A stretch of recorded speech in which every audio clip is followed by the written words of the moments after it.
Victoria Beckham really has now become the #1 nemesis for none other than Meghan. Well, as she likes to be called behind the scenes, Her Royal Highness Meghan, Duchess of Sussex. I pointed out, didn't I, about how her now luggage has its own emblem on, even though, of course, titles meant nothing to this former cable TV actress. It's been a very busy week in the land of the royals, and of course, not only that, but Prince Andrew's creating yet more problems, and His Majesty the King has to make some other big decisions. Welcome to this week's By Royal Appointment. Morning, chums. Lovely to see you. Thank you so much as ever for taking the time out to join me on yet another episode of your show By Royal Appointment. This is, of course, the show that I look into things on a little bit more of a longer basis. And this is based on what you send to me through comments and thoughts and, you know, all that sort of stuff. And obviously, with the contacts that I have, I'm able to let you know exactly what's going on in the land of the royals, good, bad, and as many people have often said, indifferently. If you can, at this point in the show, be much appreciated if you could like, share, and get this, chums, hype. Don't forget to comment also. You know what hype means. We've discussed it, and you know, have a look and see if you know what to do. I've had a look. Yeah, well, that's why I'm looking to you. Yes, you. I'm looking. You must know what to do. Yes, you know how this thing sort of works. Of course, it's been a very, very busy week, hasn't it, since we last spoke. Meghan Markle wowed Paris. Well, not exactly. And apparently the person who gave her this creative look, that's right, the makeup artist Daniel Martin, he created this pared down look, which he decided to share with the rest of the world. Sadly, he didn't bother deciding to share first with Meghan Markle. She forced him to take it down. If you didn't know what to use, I would just say a tub of Vaseline, slick your hair back, and you've kind of got the look, really. And of course, don't forget never to smile. You never smile in the world of fashion. That's the one thing that Meghan Markle has definitely picked up. But things went from bad to worse, not just simply because of her own doing, with the Diana video, which of course really is going to haunt that woman for the rest of her days. People will look at that and the twerking video and say, never mind the wedding, never mind, of course, our late and brilliant Queen Elizabeth looking daggers in the pews. It will be this that will define her. And it's all by her own hand. And if you think about it, the late Queen was brilliant in noticing this and, of course, just sitting back and letting it all unfold. Of course, she's not without reproachment. You know, many people are upset with the way that Prince Andrew has been dealing with his personal life. But we'll pop back to that a little bit later. The problem that you've got right now for Meghan is this. This is the British singer Victoria Beckham, right? She did her big Netflix documentary with a mega launch over here in the very heart of London, backed by Netflix, and she did endless interviews, sound bites, helped promote it, and it's become a success. As I pointed out to you, not only has it made a return, which now it's covered its cost, but if you remember when Meghan was sitting down recently with the Fortune people and she said, you know, the last time I was on such a big set, when she was talking about her own show, Meghan with Love, the cooking thing, right, with 80 people, she said, the last time I was doing that was when, of course, I was on Suits. Now, Meghan, you see, has attributed the fact that this show that she was a minuscule part of is now her production. She's now launching herself onto that. She never once, whenever you see her being interviewed, said it was an ensemble piece, there were some wonderful actors on there, I learnt from working with X and they were great. No, it's all about one person, right? And one person only. I mean, was anybody else on Suits? Do you remember? No. She believes, of course, that her power being a duchess and association with the royal family, well, they almost should come to her. She still hasn't found time to go on the Suits podcast, even though she promised, of course. She hasn't got time for that. You know, she's a busy woman, busy launching new brands. Now, the other woman in her life, which is turning out to be a bit of an irritant, to say the least, according to insiders and staff members, is Victoria Beckham. Now, here's the problem, right? This is the bigger problem. Victoria Beckham has given Netflix the show that they really wanted and paid top dollar from, of course, Meghan Markle. Now, I've told you before, the idea originally when Harry and Meghan went to Netflix was it was always going to be a joint production deal. They didn't really want Meghan because, you know, what she got to offer. She's been in a bit of a soap opera and schlepped around a bit. No real stories there. The juicy stuff was Harry, and the more unhappy you could make him, the more that he would speak. Moving forward now, the only thing that Netflix in the 2025 era want from Prince Harry is an idea of an anniversary documentary about the late and beautiful Princess Diana, the Princess of Wales. Well, they're interested in that. They're certainly not interested in any more polo. And ridiculously, Harry apparently felt that polo was a winner. I mean, I know, who thought? But apparently he did. Now, the problem that you've got with Victoria Beckham, and this is the problem where Meghan Markle recently tried to get out of that wriggle story by being interviewed by Fortune. If you remember, she said, oh, well, the deal that Netflix offered me now gives me a point of strength. Well, they've dumped you. How does that make it a point of strength? But this is Meghan talking media speak. Remember, she had weeks and weeks of PR training, media training for this. All those questions are given to her in advance. The moves, the touching of the nose, the wide eyes, the looking at the audience. Everything is filmed, played back. Is this the right moment? Very similar to what Emily Maitlis did when she sat down with the Duke of York on that Newsnight interview. Nothing was left to chance. So the camera knew when to focus in on Emily's doe eyes when she looked perplexed, and well, that's most of the time, but you know what I mean. That's exactly what they were doing. Now, you see, Meghan doesn't want to admit that Netflix have wiped the floor with her, moved on. And this is simply down to business. It's not a personal thing. As we know, Ted Sarandos likes Meghan, thinks that she can shift things, but now is very, very clear that perhaps she's not shifting quite enough.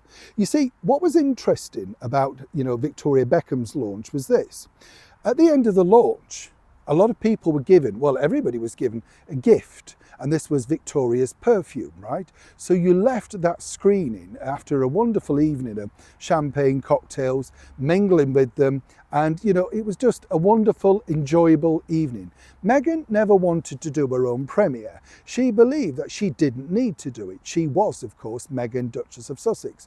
Why on earth would she have to sell herself like that? Surely it would be enough. Her connections, her name, everybody would simply flock to see it. Again, back to the Fortune interview. Well, people, she decided, like to watch it in bite-sized pieces. No, they didn't. What they did was pick these pieces apart because it was infinitely boring. The only bits that people enjoyed was the fact when Meghan sort of slapped down her so-called friend, Mindy Kaling, for daring to get her title and name wrong. It's Meghan Sussex now, if you remember, furious apparently behind the scenes that, of course, Mindy hadn't done her homework or in fact stuck to the script. Now, as I said, where this gets even more interesting, Netflix loved Victoria Beckham so much, there was then another intimate premiere out in New York City. And this was sponsored by Condé Nast Vogue. And not only that, a glorious feature was put up now for Vanity Fair, which is coming out very soon, I think around about the Christmas period into January. Now remember, Meghan can't go back to Vanity Fair because she treated them so badly, again, allegedly. But the former editor was very, very scathing in his remarks about exactly what Meghan Markle said and did on that particular Wild About Harry cover. So again, she's burnt her bridges there. Now, as I pointed out recently, Meghan has tried to hook up with various entrepreneurs and people that she believes can push her brand forward. The bottom line is there isn't a brand. What is she? She's selling a few pots of jam and a few crepes, pots of honey and wine at, many say, very exorbitant sort of prices, but a lackluster flavour. Kylie Minogue's wine is over here in a discount store called Bargains, Home Bargains. So Meghan wouldn't want to do that. She still believes that her wine should have the rightful place in, say, the Fortnum & Mason shelves, but it's not happening. So what's happened now with Netflix and Victoria Beckham? They're offering her mega deals to make more of the same. And the idea really now is to go behind the scenes of one of her big fashion launches, maybe a catwalk show, a little bit more home life, that sort of stuff. You can never guarantee success in the world of show business because you don't know if the public suddenly get bored of you. But right now, Victoria Beckham is the #1 priority. And what's even more interesting, and this is where it becomes really interesting for many people, in fact, is that when you study it on a bigger level, Victoria Beckham's whole docu-series, which took around about 9 months to make, cost far less than Meghan Markle's. That's simply because she got on with the director, the crew, and all the people assisting her.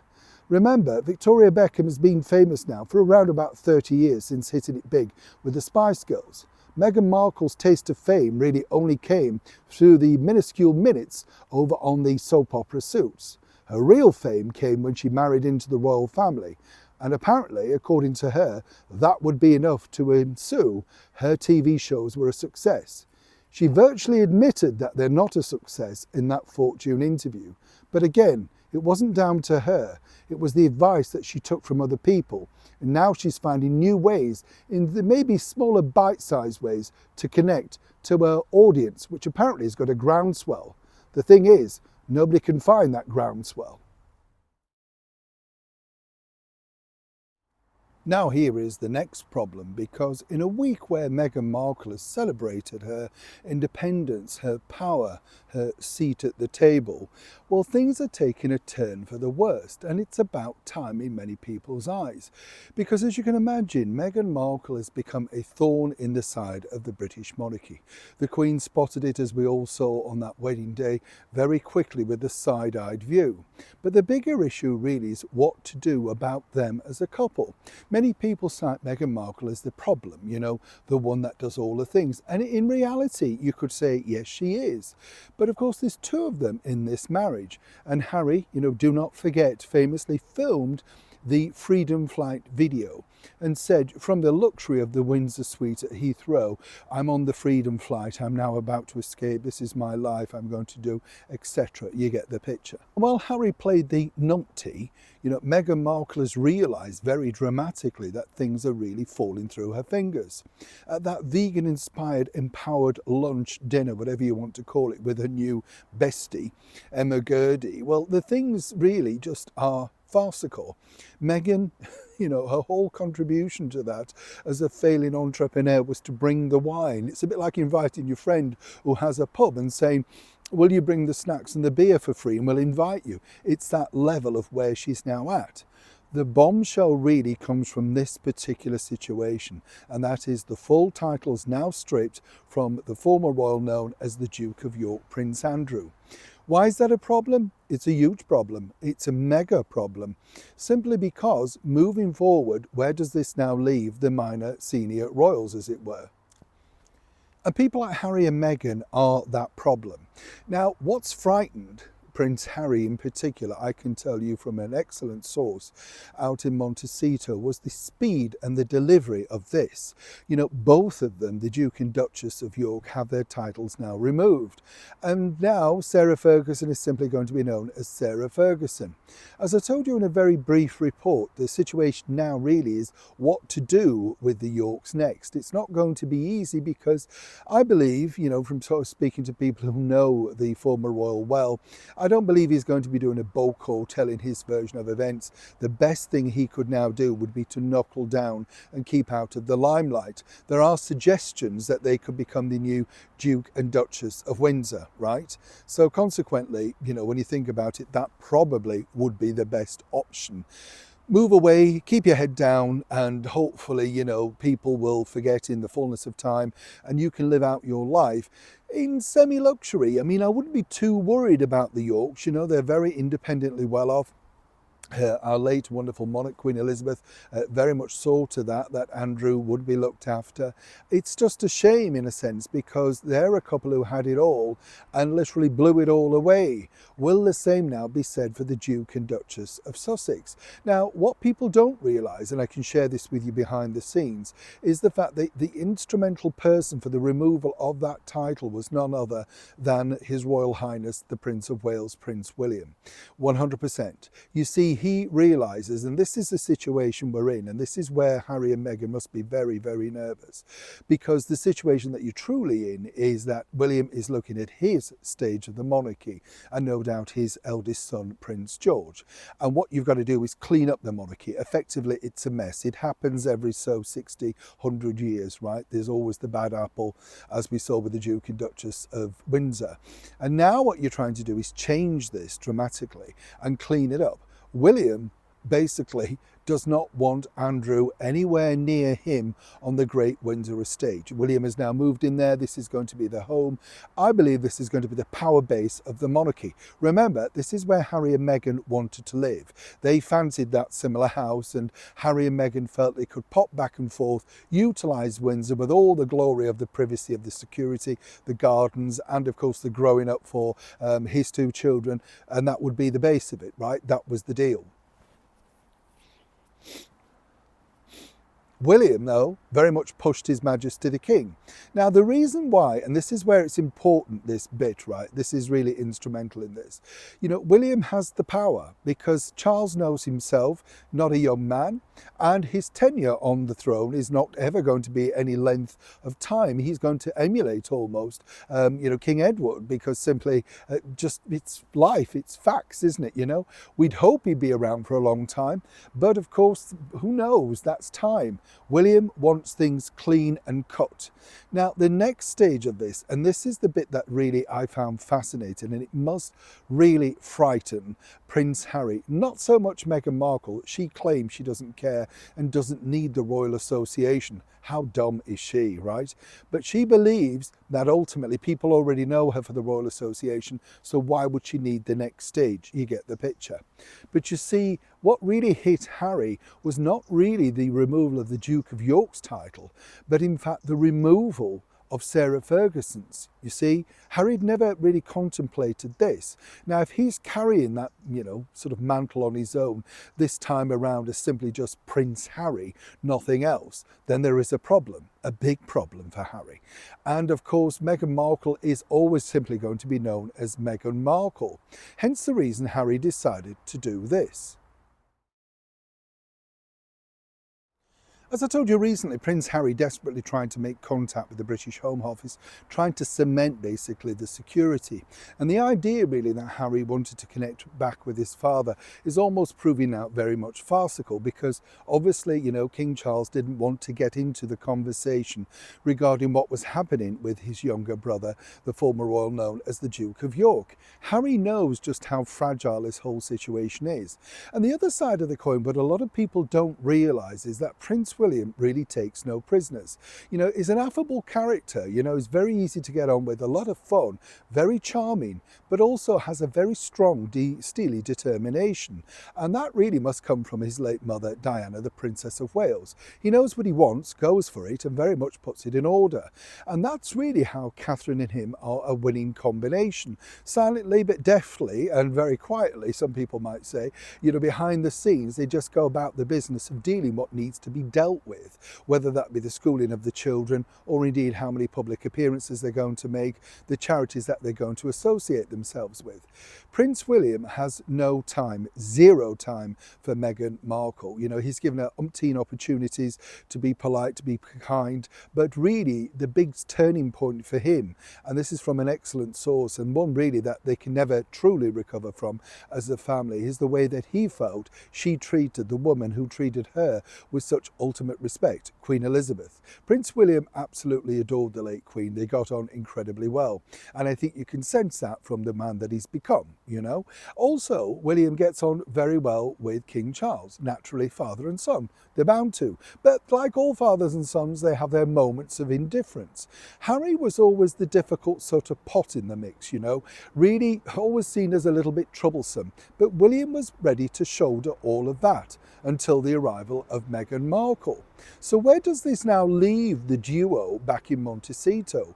Well, really in a very perilous state, and one, I would suspect, where Prince William, the Prince of Wales, is going to enjoy dishing out some of this problematic situation, because obviously Meghan Markle has defied him, used the HRH titles, used everything, and basically said, I'm doing my own thing, whatever.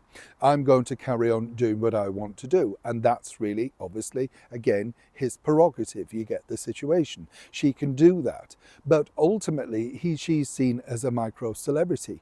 William will put the thumbscrew on very slowly. Now, of course, the next big situation, which is going to be interesting, will be the complete removal of Andrew, etc., from the royal website. That really says a lot. You know, he's not even recognised as a family member. I've been told that that's what the Sussexes can look forward to in the fullness of time, because as not working royal members, what are they actually contributing to the royal family? And that's the reason why Harry recently came back and wants to connect with other charities. As I told you, the bigger picture really is Harry's desperately trying to find a situation now where, you know, you have a problem in how can you get charities over here in the United Kingdom to be attached to him, simply because it's just going on, it's a mess all the time and nothing's really resolved. Meanwhile, Harry and Meghan are popping up left, right and centre, picking up all sorts of fake humanitarian awards, Meghan Markle's fake podcast awards. It's utterly embarrassing. William knows this, and that is, of course, the situation they're in. The other bigger picture that Harry hasn't thought of as well, which is now developing over here, all eyes are on the next year, should I say 27 Invictus Games, which supposedly is still going to be held up in Birmingham. Birmingham has a lot of problems, right? Big problems with their council. They've gone bankrupt, they've got no money, and now they're in this situation, the situation where Jewish people are not allowed to go to a football match in that particular area, headed of course by the local MP up there, who basically is saying no, even though the current British Prime Minister claims yes. Clearly, Keir Starmer has no power. Now, as the second city of the United Kingdom, this is not going to bode well for world leaders, for international people coming over here from all backgrounds of faiths. You understand how bad this looks. William decided not to go to the football match over the weekend simply because of the political controversy surrounding that. You know, so if that goes away, perhaps even the Invictus Games, unless they find a new direction and a new home, well, where will that go? Could that be wrested? And then that becomes another problem for Harry. He doesn't necessarily have much to handle in. Now, moving forward again for Meghan Markle, clearly she's tried many different things. People forget earlier this year, both she and Harry tried to take the Spencer name. You know, very nice, isn't it? You know, to decide to wipe away your family history. And bottom line is, you know, well, I'll call myself this. There's nothing you can do. I'm just going to move on, etc. You get the picture. Now, where this again is, it's just an absolute mess. And really, Prince Andrew has a lot to answer for. In effect, Prince Andrew will be the de facto of exactly what happens to Harry and Meghan, because now what we're going to see is everything stripped away, as it already has been as such. But what happens next to him as a family member, whether he will be allowed to appear in public at family events, whether that be, you know, christenings or funerals, as we saw recently with, of course, the Duchess of Kent at Westminster Cathedral. That apparently was the big catalyst, and that was the point where William had said enough is enough. He saw the backlash online, he saw the backlash in the media, and decided this was always going to happen. You could sense Prince Andrew knew this was on the cards. At the time of the recording this, there's still more and more problems looming for the ex-royals, the Duke and Duchess of York. William knows this. Everybody inside the royal family knows this. The media knows this. It's just now how it's extracted, and whether, of course, the Duke of York, known as the Duke of York formerly, can extract himself away. It's simply one big royal mess. 5 days on from the very distasteful video that Meghan Markle decided to put on her Instagram reels, you know, about a careering through Paris late at night, one would have said that that must have triggered her husband. In public, of course, you know, the story is that Harry's just dismayed at the way that Meghan's treated by the media machine, you know, not treating her with respect and kindness. Absolute tosh. Behind the scenes, I was told from a staff member that Harry indeed was stunned and shocked. Time and time again, Meghan defies Harry in the use of her children, particularly her daughter, Lily, Princess Lily. And as I told you behind the scenes also, the children now are trying to be told to get used to their titles, because in this mad world that both Harry and Meghan live in, they believe at some point that William will call them back, because he will be that short of royals. He will almost beg them to come and carry on working for the royal family. I mean, it's ridiculous in itself, but that is the mindset. Meghan Markle believes she's far bigger than anything else. It's interesting as well, and you have to remember this, that although Meghan claims she was a good friend of Princess Eugenie, once again the sniff of bad publicity means that she's very much kept away, and that has seen that relationship fall and crumble. Make no mistake that Harry, Eugenie and Beatrice were very close at one point, but consequently when nobody came out to bat for their father, they felt, well, you know, what is the point of this? Harry and Meghan are very much fair weather friends, but again, Princess Eugenie and Beatrice, it's going to be very difficult for them moving forward, because whatever royal events they attend, and William's very aware of this, it makes it very, very clear, doesn't it, that, well, that's the person ostracised, you're still in the camp, as it were. Problems all around, right?